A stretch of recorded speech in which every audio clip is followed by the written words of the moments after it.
In 5, 4, 3, 2. Welcome to the Positive Sports Podcast. I'll be your host this afternoon, Ed Montana. Alongside me today, 11.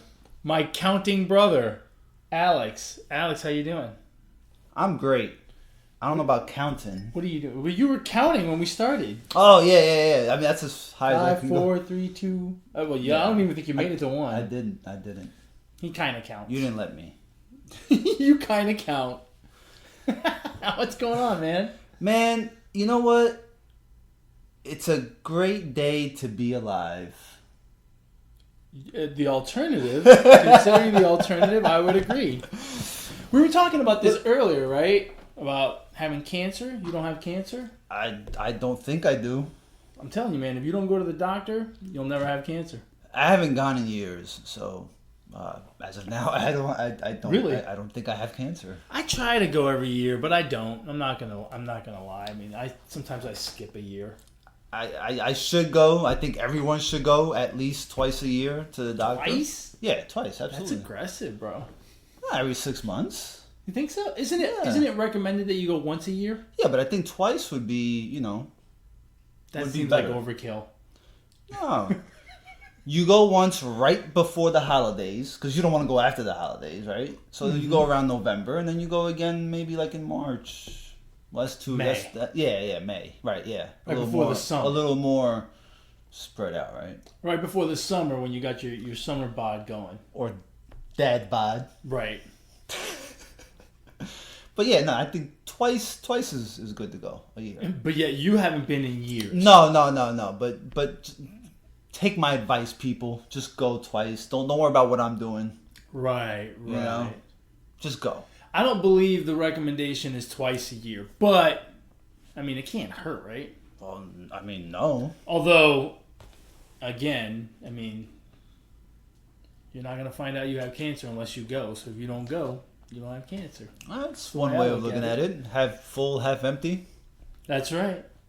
I went to the gym I went to the gym pretty much all this week, but one day this week, it was this past Friday. The gym on Fridays that I go to closes at 10 o'clock at night. And I went a little late.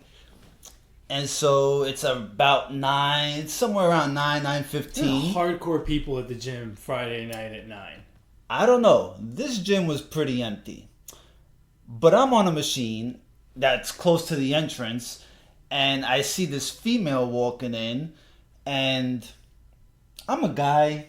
I'm going to look because God gave me these beautiful eyes. Right.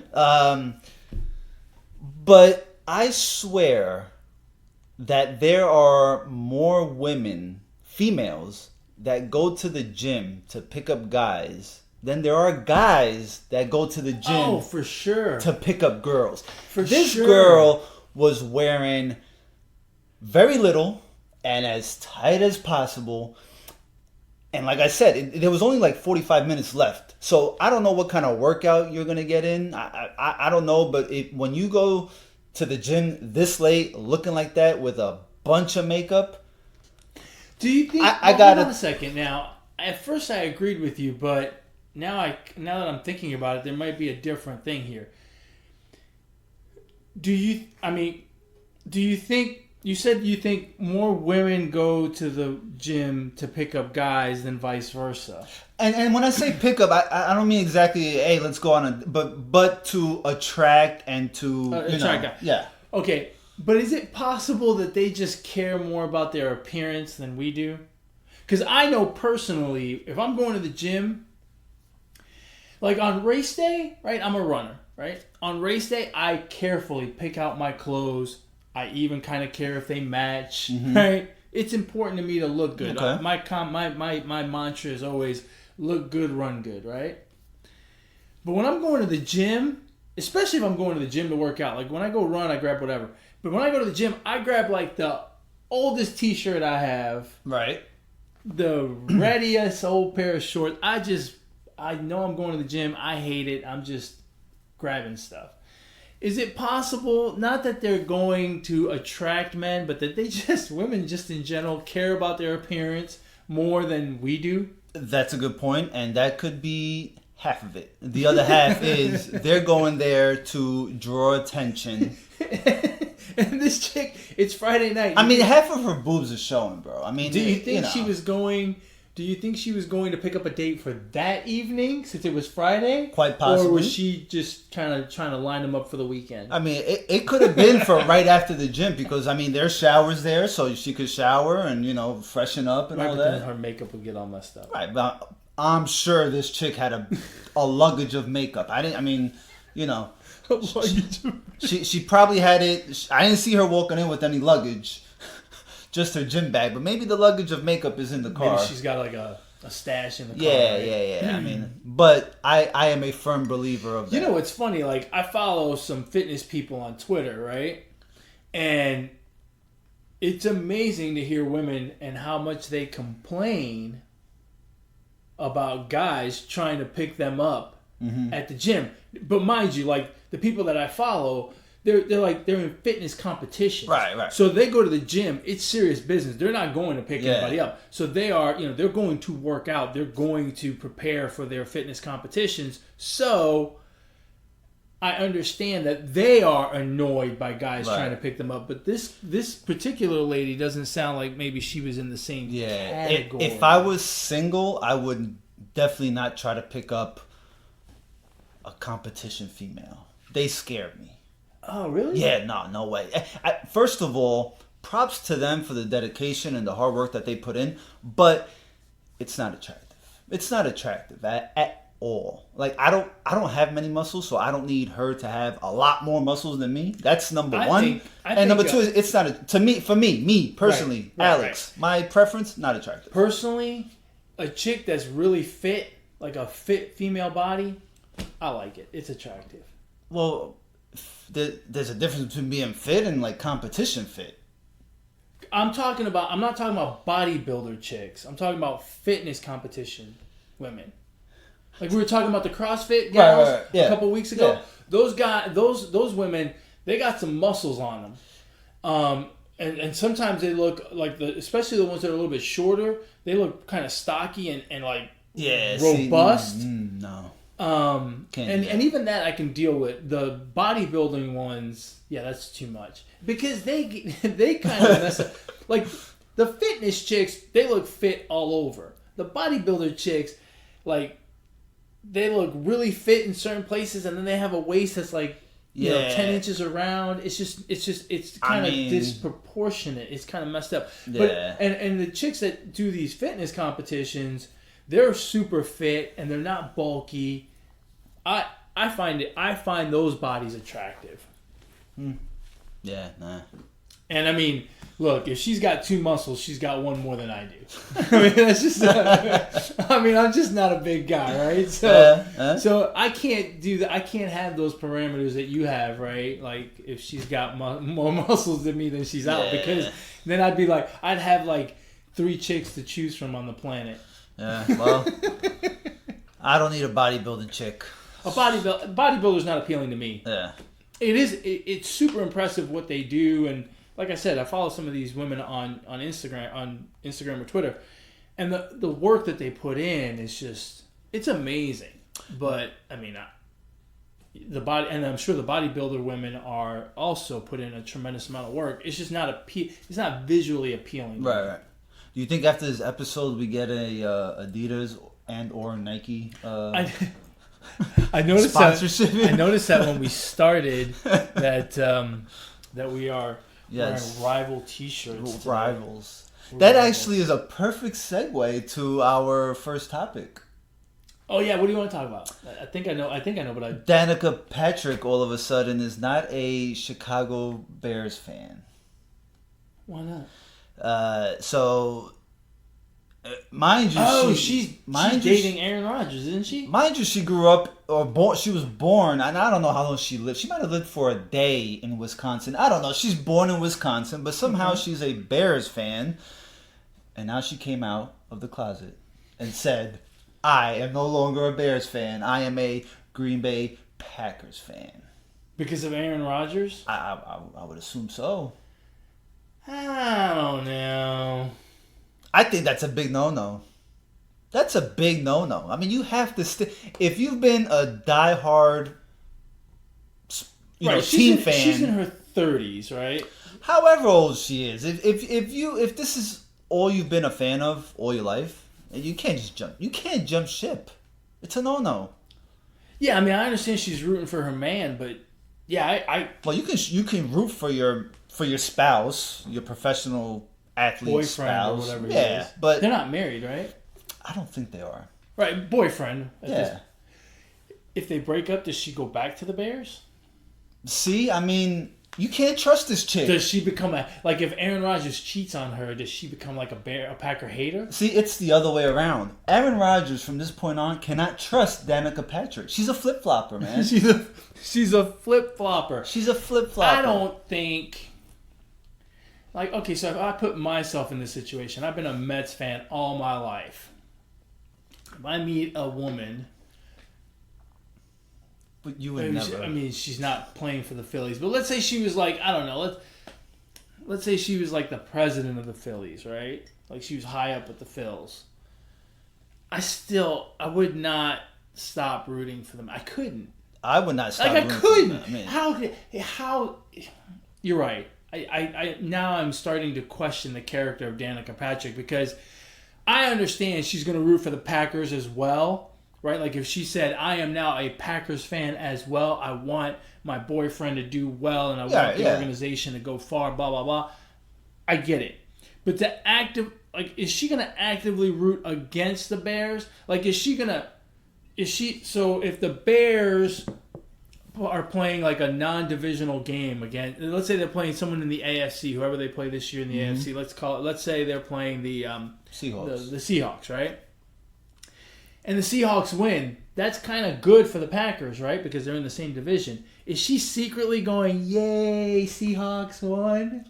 Like that. See, I couldn't do that. How the hell do you do that? I couldn't do it.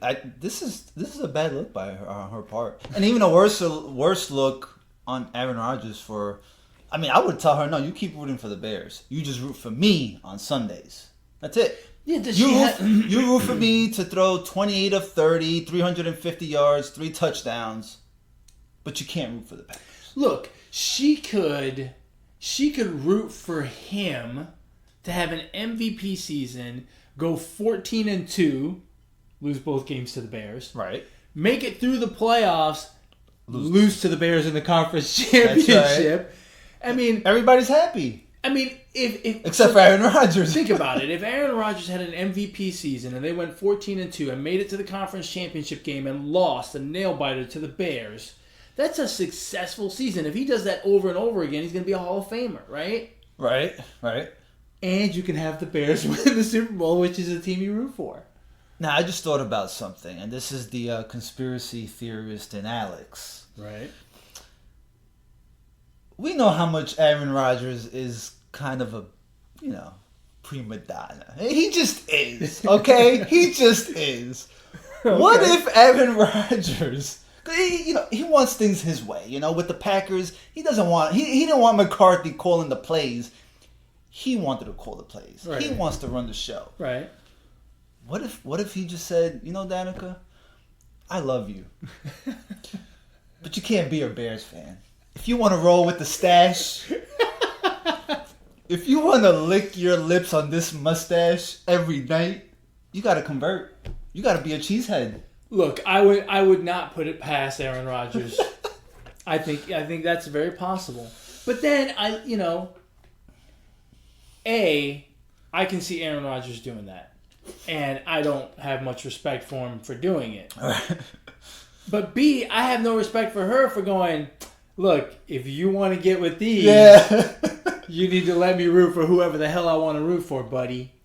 If you want to get with these, I can't root for the cheese." I was a Packers fan, but I was a Bears fan before I met you. I'm gonna be a Bears fan after I met you. Yeah, seriously. Like she, as a woman, she has to put her foot down. You love me for who I am and who I root for. Exactly. Right? Why is he trying to change her? That's right. That's kind of fucked up. It is. We're making a whole ton of assumptions. We're blasting their relationship. We don't know either one of them. Listen, this is good. I mean, I did meet Danica Patrick once at a race. No, I didn't. But. Oh, well, This is good Morning America talk right here. I hope they see this podcast and that they lead their show with this tomorrow morning on the Monday morning. They should. Shit. And if Good Morning America wants us to be on their show, they can reach out to us via email. That's you right. can email the show at positivesports10@gmail.com. Positivesports10@gmail.com. If you want to get a hold of me, you can do so on Twitter at eMontana21. And if they want to get a hold of this guy, they can do so on Twitter as well at Brooklyn Gaucho1 for Alex. Back to Danica Patrick and Aaron Rodgers. So yeah, I'm losing respect for both of them, and go Giants, go Cowboys, no, go Jets, no, go Patriots. No, what are you talking? You have 4 teams? No, I mean I don't have 4 teams, but I like those teams to do well. It doesn't bother me when they do. How? Those are like 4 main rivals of each. Like, this is a catastrophe. These 4 teams you just named are go Texans. Are like rivals of. They're all intertwined somehow. That's horrible. You can't. Yeah, I like them to do well. I like the Steelers to do well. I don't care about the Steelers. I mean, yeah. The only reason I root for the Steelers, I don't root for them. It's because of Dad. It's because of Dad. But, yeah, me too. I mean, if it's the Giants and the Steelers. Oh yeah, look. There's certainly a pecking order, right? Yeah, but you can't like. There's a hold on. Yeah, but there's a pecking order for sure. So Dallas and the Giants for me is just about 50-50. That's horrible. I know. The Jets are next because they're a New York team. That's even more horrible. The Patriots and the Steelers are teams that I just like to see do well. The Browns because I think they're going to be entertaining. The Raiders because I like John Gruden. I have teams that I like. Like I'm not gonna. It's not gonna make my day or break my day if they win or lose. But if they win, that's cool. Yeah. Like if I had put it this way, if I had a choice, right? If I had a choice of who's gonna win the AFC West, I always wanted to be the Raiders. I don't ever want to see the Chiefs. Or Denver, or San Diego, or LA, or wherever the hell the Chargers play now. I don't ever want to see them win the AFC West. But I'm not. Like, but if they do, I don't give a shit. I mean, that's my point. I have an NFC team. I could care less what happens in the AFC. Obviously, if we end up playing in the Super Bowl. In the NFC, all I really care about is my division. I want the Eagles, the Cowboys, and the Redskins to just suffer. So the perfect season for you is the Giants go 16-0, Dallas, Washington, and Philadelphia all go 3-13 because they've got to play each other. Yeah, I'm fine with that. I'm fine with that. Or I don't 2-14. I don't even care if we go 6-10 and all of our 6 wins are fucking against the division and we somehow make the playoffs. Yeah. Or that'd be terrible. Or we somehow derail one of the other 3 teams from making the playoffs. So this would also hear me out. This would also be a perfect season for you. The Giants go 6-10 by going 6-0 in the division. The Cowboys, Eagles, and Redskins all go 5-11, and the Giants win the division. I mean. And we still got a good draft pick next season. That's like a top 15 pick. Wow. Does it go by record if you make the playoffs, or do you automatically get slotted in the top? No, yeah, you're right. 12, I think you're right. That's right. But still, that would be unheard of. God, that would be awesome if a team went 6-10 and won their division because they went 6-0 in the division and the rest of the division. And quite frankly, if there's a division where it could happen, it would be the NFC East. I mean, stop and think about it. Yeah, Is there another division that could be more mediocre than that? Maybe the AFC South, if they got the injury bug, like if the Texans got the injury bug, and well, that division could because it kind of could. Yeah, totally could. Same thing with the NFC South could. Yeah, I was just gonna say the NFC South, but the injury bug would have to hit New Orleans because they're pretty good. Right. Well, and Carolina. And Atlanta. Tampa Bay is really the only shitty team there. Yeah, that is a pretty shitty team. So, the NFC West. Who's good there? Oh, the Rams. Chargers. Oh, you said NFC West. Yeah. Oh, yeah. Rams. maybe Seattle. Right. So yeah. No, I mean, you know what? If there's a division where it could happen, AFC North. I don't think there's a huge gap between the Steelers or Ravens and the other teams. No, but I think as a division, they're good enough to win games outside of their division that they wouldn't go. You wouldn't have one team go 6-10 and the other ones go 5-11. That'd be fucking crazy. That'd be hilarious. Yeah, we've seen strange shit in sports, man. I mean, you never know. You never know, but that would be hilarious. So, absolutely hilarious. You want to stick with football? What's happened in football besides preseason? Dude, they've got to stop with the preseason games. They just have to stop. I was at the bar last night watching the fights. Yeah. And they had the Texans game on. And they had the Cowboys game on. Uh-huh. So in between fights, I stop and I kind of watch it. It's unwatchable. Yeah. It is unwatchable. By the time you get to the third quarter, what are we doing? They need to change those games and make them like 15 minutes. Just play one half? Not one quarter. It's unwatchable. The NFL needs to stop with the preseason. Yeah, if you heard me last week, I'm not a huge preseason guy. But you know what? When you stop and think about it, though, preseason really is an audition for the second, third, fourth, fifth stringers to make the team. But I tried my best to watch the first 2 weeks. I can't even watch a Giants preseason game. I can't. It's just I can't get into it. There's no.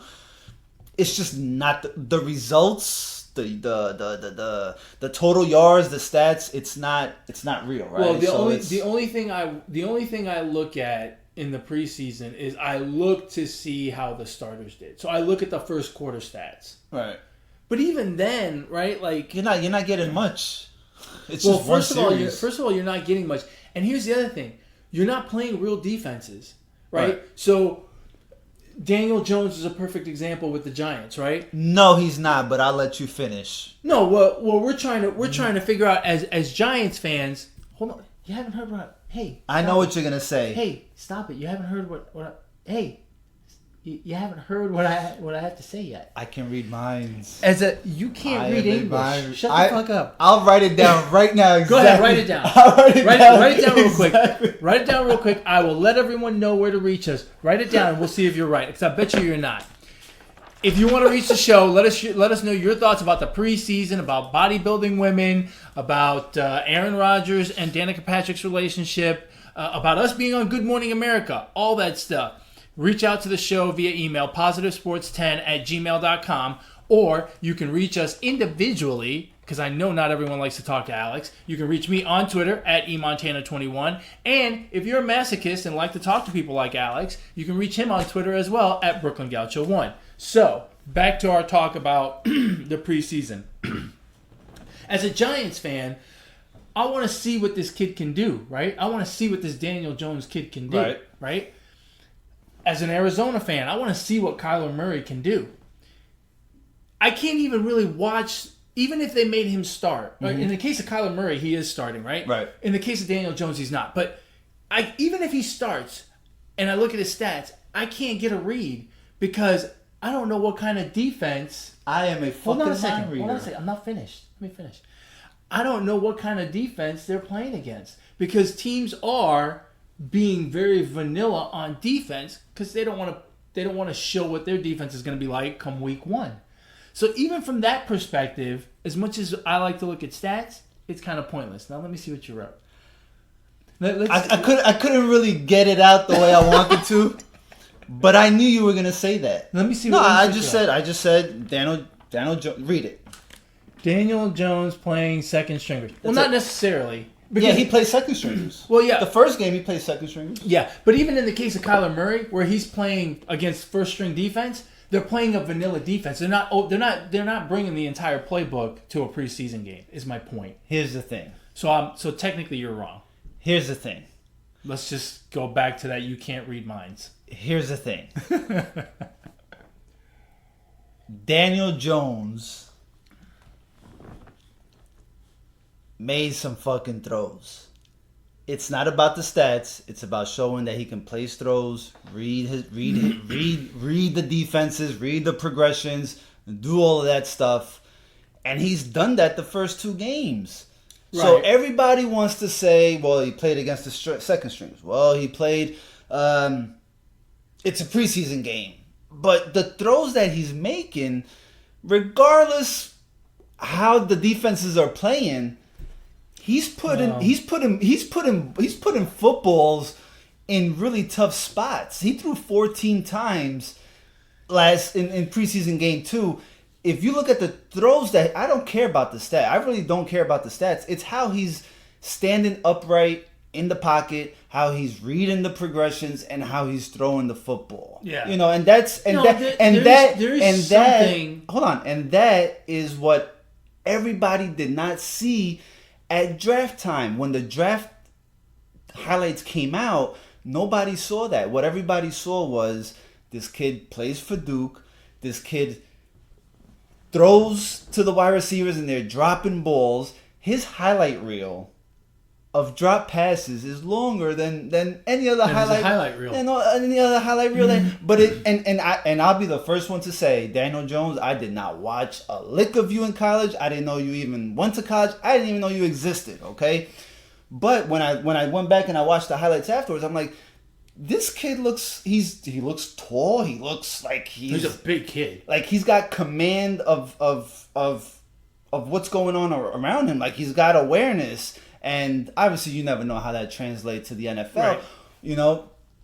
What I want to see is once he gets into real live game action. But, I mean, this is as close as to real live game action as you're going to get. But, again, it goes back to the throws and him reading the defenses and just making the right decisions is kind of what I'm impressed with. And I think that's some are overlooking that part. No, and I don't mean this to make a commentary about Daniel Jones, but I would say this. I would temper your enthusiasm for what you're seeing in the preseason, even when you're watching these plays, because again, back to my original point, the firefight is different come week 1 than it is in the preseason.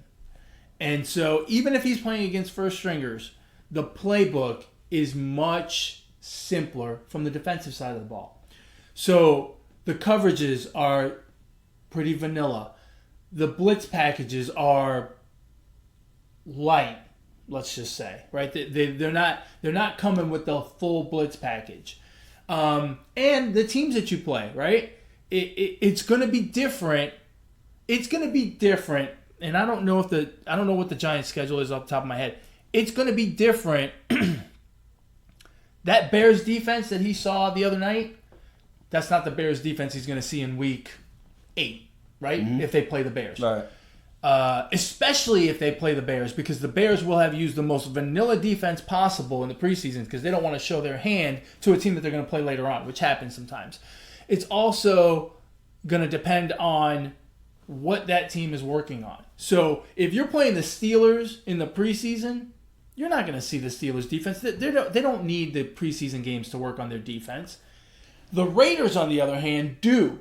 And so you saw a pretty ramped up defense for Kyler Murray. And it was completely different than what we saw from Kyler Murray in week 1. And so my point is, it is extremely difficult to see anything, good or bad. I'm not saying good or bad. Mm-hmm. It's extremely difficult to see anything now and say, oh yeah, we got ourselves a guy from watching a preseason game. Which brings me back to my original point. The preseason's a waste of time. Yeah. And there's just no need for it. Well, I don't think anyone's getting anything out of this. Just let them practice. To be fair, and this doesn't only go for Daniel Jones. This goes for Kyler Murray. This goes for any quarterback that's any who? Dwayne. Did you say Hawk? Haskins. Isn't his last name Haskins? Yeah. I think you said Hawk Haskins. I'm like, who the heck is Hawk Haskins?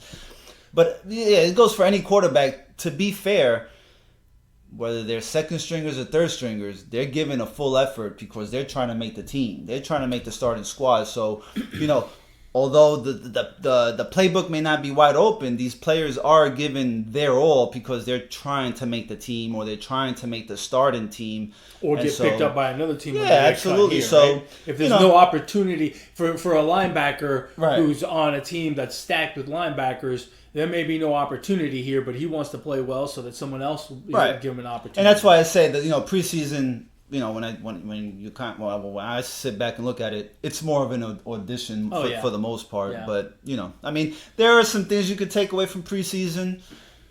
I take away that it's just 4 games too long. Yeah. But it's whatever. It's football. I don't take anything away from it. I just think it's a waste of time. And I'll give you a perfect example. Do you know your team's preseason record ever? You probably don't know your team's preseason record right now. I do. The Giants are what? We're 2-0. Are they really? Yeah. Oh, wow. We scored 30 fucking points in both games. You can't score 30 points in regular season for 3 straight seasons. Wow, the Giants are going to win the Super Bowl. They're 2-0. Listen, that might mean that we don't. I think, if I'm not mistaken, the Colts with Peyton Manning was something like 4-14 in preseason, or like 4-12, whatever. It was like some backwards ass, number, right? Like really bad record, and they fared pretty well. They were pretty good. They were pretty good. Yeah, the preseasons. So the case in point, right there, right? You can't, take. Yeah, the preseason's just. Speaking of the Colts, Andrew Luck probably has the worst luck.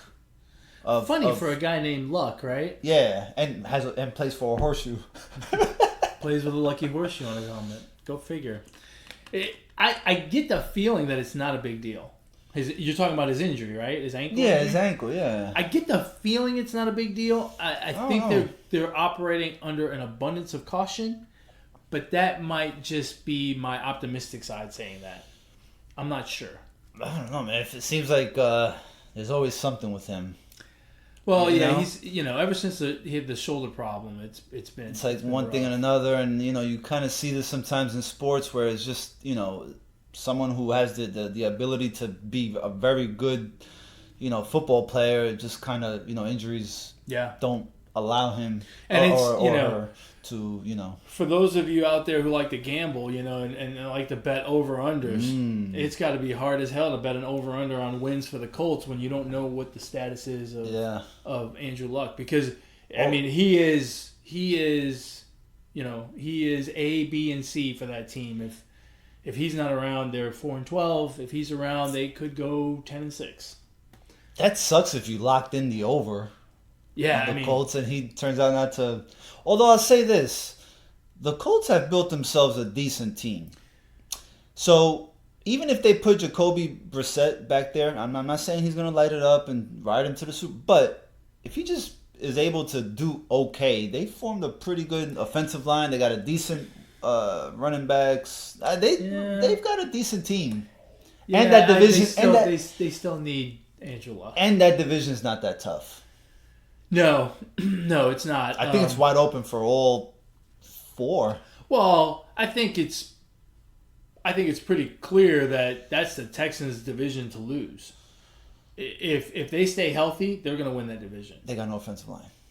If they stay healthy, they're going to win that division. That's a big issue for them. If their key players stay healthy, they're going to win that division. They've got the best quarterback in that division. They've got the best wide receiver in that division. They've got the best defensive player in that division. Are you down in Nick Super Bowl Foles? I would take Deshaun Watson over Nick Foles. What? Yes. A Super Bowl winning quarterback? Yes, I would. Yeah, the Texans have an offensive line issue. Clowney's not there. If Watt stays healthy. Again, Watt's a big issue. Health is the big issue, I think, for the Texans. Well, that's for every team. Well, I'm pretty sure the Dolphins are going to suck regardless. Yeah, they are. You could put the 82 Dolphins back in there. For some reason, they won't do well. Yeah. Yeah, I don't know. So, but yeah, the opening week of the season is a whopping 2 weeks away. Almost there. I can't wait. Almost there. I can't wait to start putting some bets in. Did you happen to catch the fights last night? I did. I don't watch UFC. I love it. I hardly watch UFC. Let me start off by saying this. Regarding the fights, Okay. Okay? If you don't want to go spend money at the bar, if your wife, your girlfriend no, stay in with me, baby. Let's Cuddle? UFC and chill. Let's. I could just see women around the country clamoring for UFC and chill. Listen, this is how you do it. You get on Facebook and you live stream. But here's the key. You're going to find a bunch of live streaming, right? Right. Boatload. You don't choose the one that has like 67,000 people watching. You don't do that. Because once you click on it, you're going to watch the fight. It's going to show the fight. And then 5 minutes later, it's going to fucking say, click here, live stream, like, subscribe. And then you got to go through all these websites to create a free account. You don't do that. Right. You go to the one that has 250 watchers, viewers, or less. And that's the one that you watch. And it turns out to be a nice, a good view. I enjoy going out to the bar and sitting around a bunch of people who are drinking and cheering and watching fights. So I never do that. Yeah. Well, I shouldn't say never. I did it once. But I will very, very rarely decide to UFC and chill. Yeah. I like going out and watching the fights. And the atmosphere is just different. Right. It's fun. I get into it. The only part I don't like is I like to hear the interviews after the fight, right, especially at the main event, co-main event level. But small price to pay for the enjoyment of hanging out with friends and having a couple of beverages. And on top, but there, see, if you drink, you can just get up on your own, go get a drink. Hey, if it's a jam-packed house like it was last night where you went, you got to wait for a drink for like 10 minutes. My mouth is getting watery, man. I need a drink now. That's why you keep them coming. You keep them coming? You tell her. Just tell her, You just tell your waitress, right? I went to Hooters last night. There was no waiter there? There was no waiter? Yeah. No, it was a waitress. Okay. Just making sure. Okay. I mean, if you had a waiter at Hooters, then there's a problem. Why? Because Hooters doesn't do waiters. They do They waitress. don't? Every Hooter that I went to. I mean, I don't see why you wouldn't. Because that's not their MO. Their MO. I understand. Is to show you Hooters, not fucking... I understand the concept. However, if a guy wanted to wear a skimpy tank top, he'd get turned down. And let's just say he wouldn't get the job. But what if he had a really nice ass? He wouldn't get the job. He's got no boobs. Whatever. He's got no. What if job. He's got hot hams? He's not a female. He would not get the job. What if he identifies as a female? Then I would never go to Hooters again. I would question. Look, I wouldn't give a shit one way or another so long as they bring me a beer. I tell her straight up when I get there. I was like, whenever this thing gets below a quarter, whatever size glass I have, you go ahead and bring that next. Yeah, but then she's going to get a guy. She's going to be waiting on a guy like me who, if I was single, would be flirting with her. And then, I would take up all her time and you would get no beer. I don't care. At the end of the day, I don't care.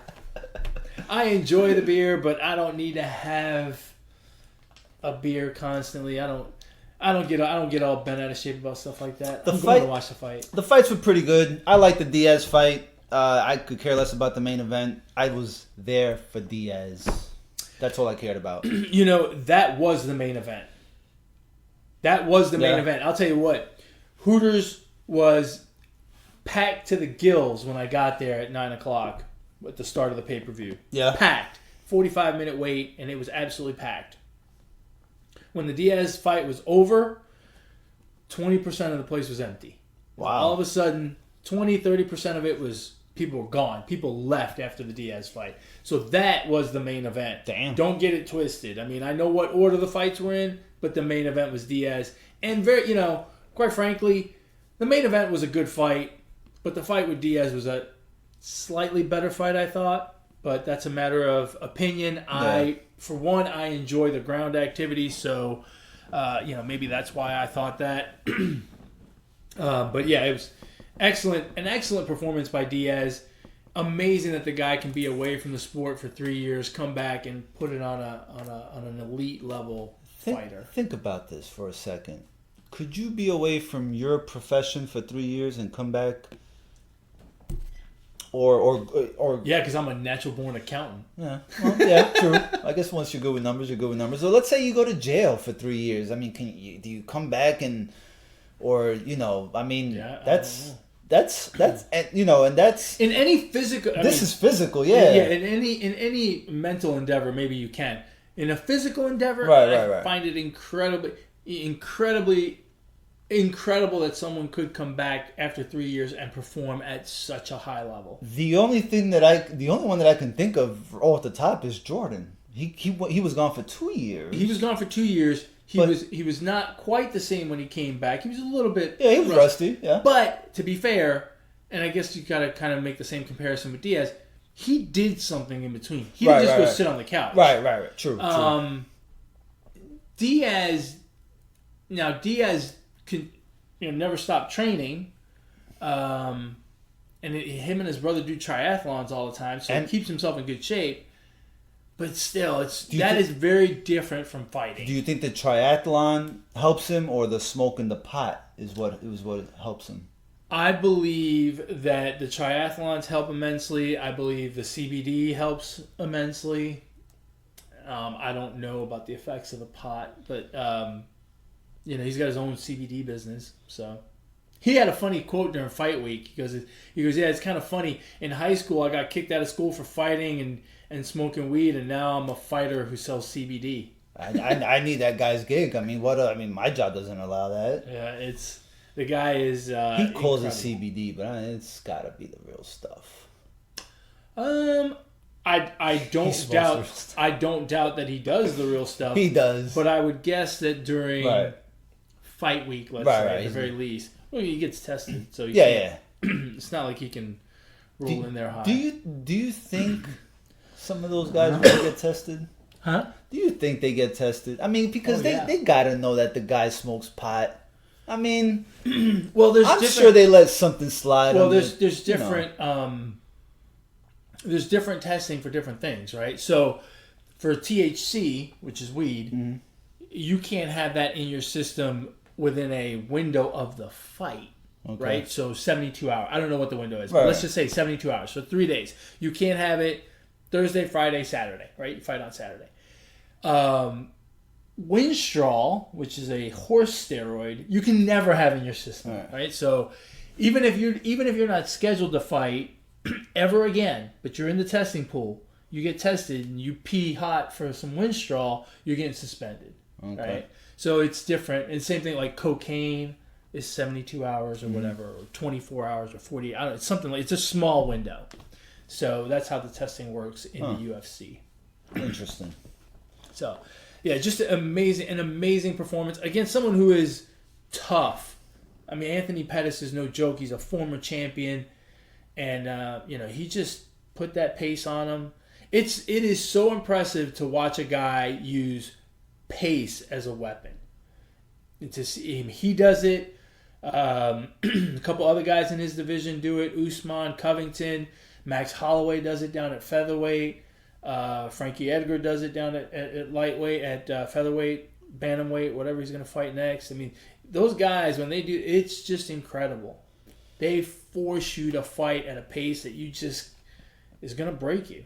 And that's what Diaz did last night. Yeah, I'm pretty amazed at what kind of attraction Nate Diaz is. I mean, we've seen it with him fighting other fights. I mean, he's got like 30-something fights on his resume. Right. He fought against McGregor. We know what that drew. But I think this one here, him being away for so long, I think people, the audience, the fans, the non-fans, like myself, because I'm not really a huge fan of the UFC or whatever, but I appreciate what he did. I mean, he fought his ass. He dominated that fight pretty much. He really did. It's amazing to me that some guys, like Conor McGregor, tries to be Conor McGregor, right? Yeah. It kind of comes naturally to him, but he's putting himself out there. Nate Diaz and his brother Nick is the same way. they don't try. They don't care. Yeah. They truly, truly don't give a shit. And somehow that makes them even more popular. Yeah. Like Nate Diaz just becomes more and more popular over time. And the guy does, he skipped an open media workout. He skipped it. They asked him why he skipped it. He goes, the UFC told me I didn't have to go, which is bullshit. Mm-hmm. He skipped it because he didn't want to go. Yeah. But then he says stuff like that, and for some reason that's just endearing to people. It's kind of that Stone Cold Steve Austin effect, right? When Stone Cold first started to become a bad guy, Right. Or not even a bad guy. He just kind of anti-establishment. He became insanely popular. And it's the same thing with these Diaz guys. That's a great comparison. Who hasn't ever wanted to kick their boss in the balls and Stone Cold stun them, right? Steve Austin did that, and we loved him for it, right? He drank beer at his job. Right. And how many of us wish we could do that, right? And the UFC allows, and it's funny, WWE doesn't allow the wrestlers to really, break character anymore, but the UFC does allow for that, and I think that's what, draws the attention, right? I mean, the fucking guy, what's his name, said my balls are hot, and it's like, and everyone went nuts. If I said my balls are hot at work, I'm getting suspended or terminated, right? I mean, it's just so. I think that that is what draws the attention of the already fans and the ones who are not completely invested. We still like to cheer against the establishment, right? And that's what it boils down to. Yeah. A couple of weeks ago, I talked about Valentina Shevchenko being the flyweight champion, and she's super dominant. That chick probably makes, I don't know, $100,000 a fight. Diaz last night probably made a couple million. Yeah. I mean, damn. That's just the way it works. And Diaz has never won a title. Diaz has never fought for a title. Diaz has never been in the conversation as one of the best fighters in his weight class, in the sport ever. None of that stuff. And Valentina, we talk about Valentina that way. We don't talk about Nate Diaz that way. But Hooters was packed last week, and no one knew Valentina fought the week before, except for the hardcores. It's amazing. It really is. But that's the way it works. Huh. And then in the main event, DC Daniel Cormier got it handed to him in the fourth round. I mean, it was a fight I thought he was winning, but Stipe made an adjustment, started sending some shovel hooks into the body, and just, I can't believe I'm even going to say this, basically collapsed Daniel Cormier like a house of cards after he started doing that. Yeah, he did. In a fight that he won the first 2 rounds for sure. I'm pretty sure Daniel Cormier won the third round. There's an argument that Stipe may have won it. I'd be okay either way. So worst case scenario, it was 2-1 DC, but likely 3-0. And then in 4 minutes, Stipe made one adjustment, used it 4 or 5 times, and then came over the top and knocked him out. If you looked at both fighters' face, you would probably think Daniel Cormier won. It's amazing how what the hell's his name? Stipe Miocic. All right, we're gonna have to fix that. What is he? He did some Irish dance. Yeah, he did an Irish Is he dance. Irish? He's Croatian. What the fuck is wrong with him? Actually, let's be fair. He's an American. He's born and raised here in the U.S. But his background is Croatian, hence All the right. name Stipe Miocic. Okay, the Croatian sensation Miocic. Yeah, Stipe. I don't like that. I like Stipe. Sounds like stupid. No, it doesn't. Yes, it does. No. Miocic is better than Miocic doesn't sound like stupid either. No, it doesn't. But his first Stipe? name. Yeah, that's hard. That's a horrible first name. Say stupid. That's a horrible first name. Say stupid. Miocic. Yeah, see, that doesn't sound like stupid either. Yeah. His face was jacked up. Looked pretty jacked up, but yeah, I didn't get to watch that fight that much. That's what happens when you stream a little, on Facebook. You may not get good connection, but that's okay. That fight didn't matter as much as the Diaz fight because that was the main event. That's the one I wanted to see. But yeah, so Cormier's done. He needs to retire. I kind of go out on top. Well, he's not going to go out on top because he lost now. Well, if you listen, I'll say this: I'm all for seeing him one more time so that he has a chance to go out on top. But if you're not going to look like you tried to get in some shape or get in as good as shape as you were in previous fights, don't bother fighting because you're going to get the same results. He was winning that fight, and he could have very easily won that fight last night. I don't. But there was still 2 rounds left. I mean, he could have tied it out some more.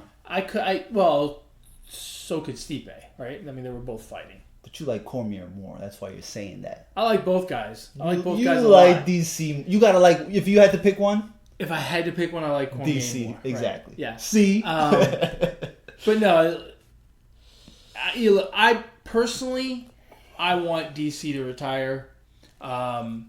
He's had a legendary career. How old is he? He turned 40 in March. How old is Stupid? Stipe is 30-something, 33. Oh, so this is, okay. So this is a nice difference in age. Yeah. I want DC to retire because I don't want him to get beat. I don't want him to get beat up. Not to say that he's going to lose, but when a guy has as many opportunities as he does to continue to make an impact and live a good, fruitful life outside of the cage, then I would rather he not fight anymore, especially at 40.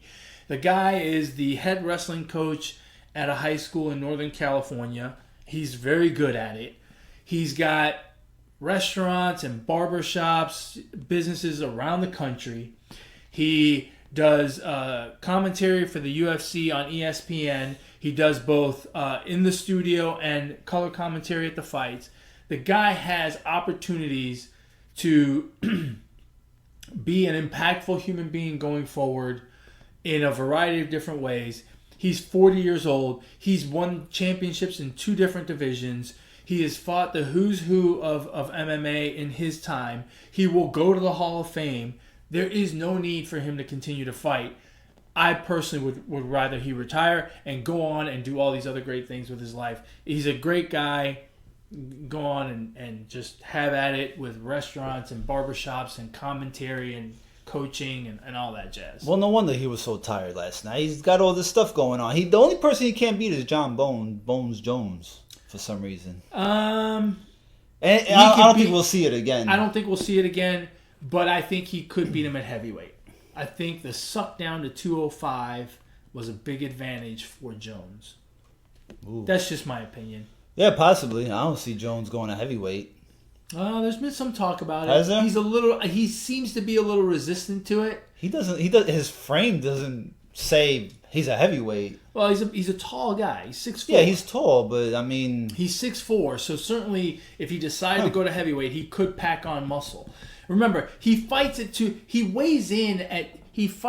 205 division. He weighs in 30 hours before the fight at 205, but he doesn't fight at 205. He fights at 220. Yeah. And if he packed on some muscle and stuff, he probably could walk around at 230.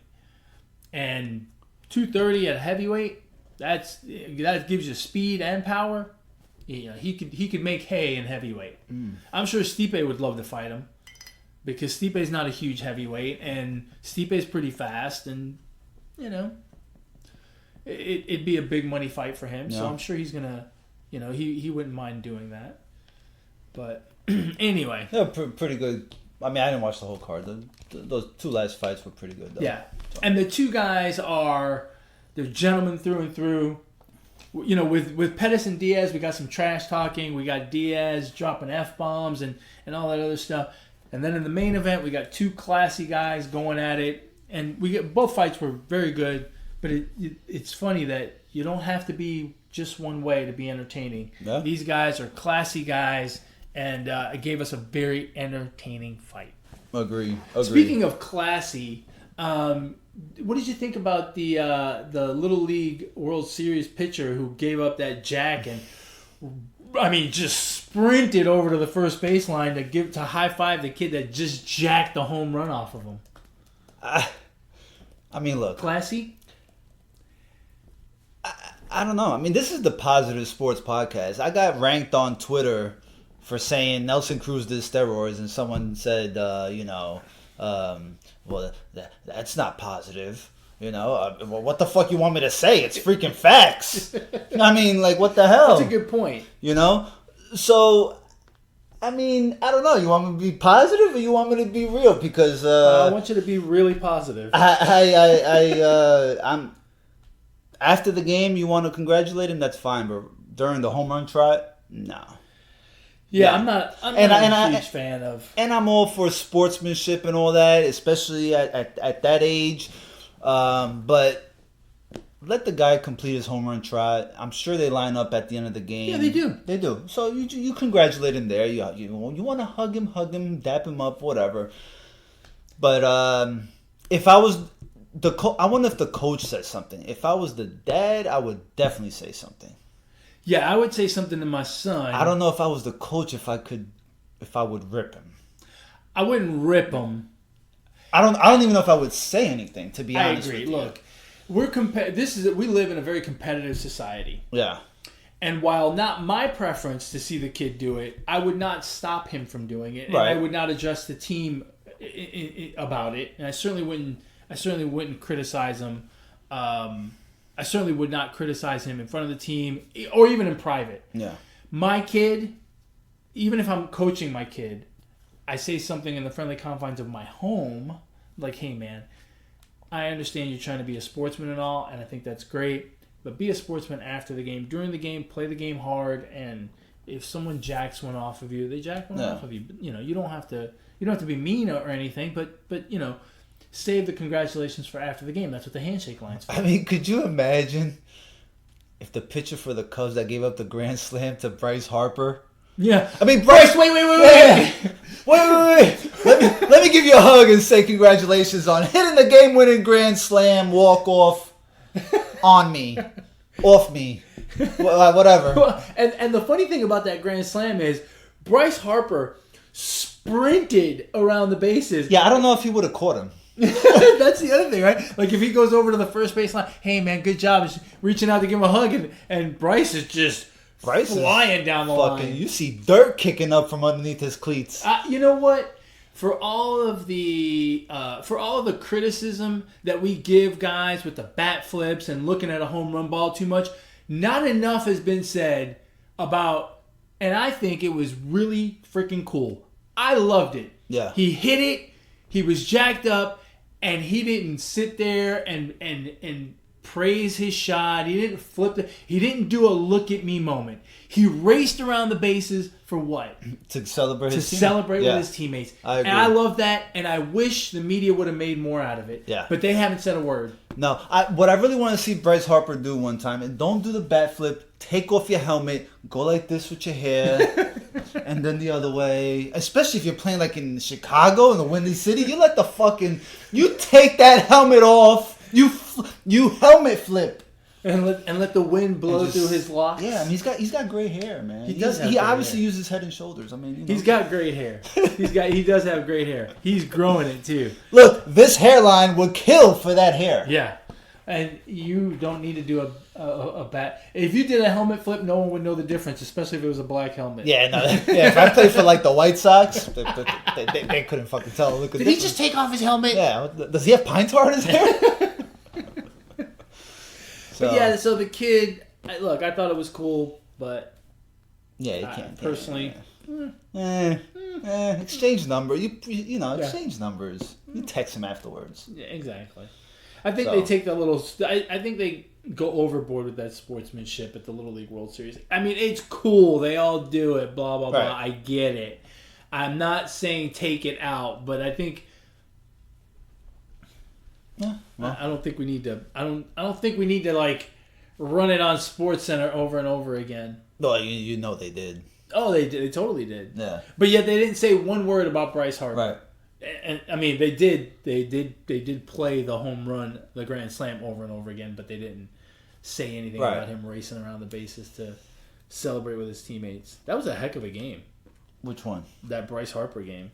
No, I didn't watch. I mean, the grand slam was just the end of it. Yeah. But I want to say the Phillies were down 5-0, Really? 7-1 at one point or something ridiculous like that. Yeah, I don't know. Scored like 8 runs in the bottom of the ninth.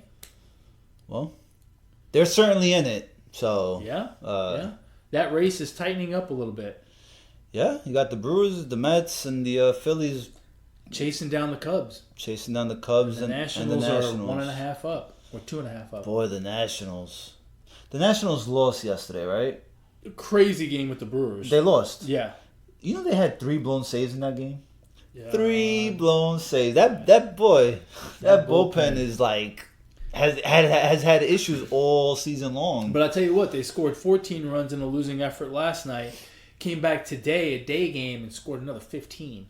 Wow. So they're mashing the ball last That's impressive. Days. So, speaking of mashing the ball, Pete Alonso, 40th home run of the year this year. Today for the Mets. Rookie record.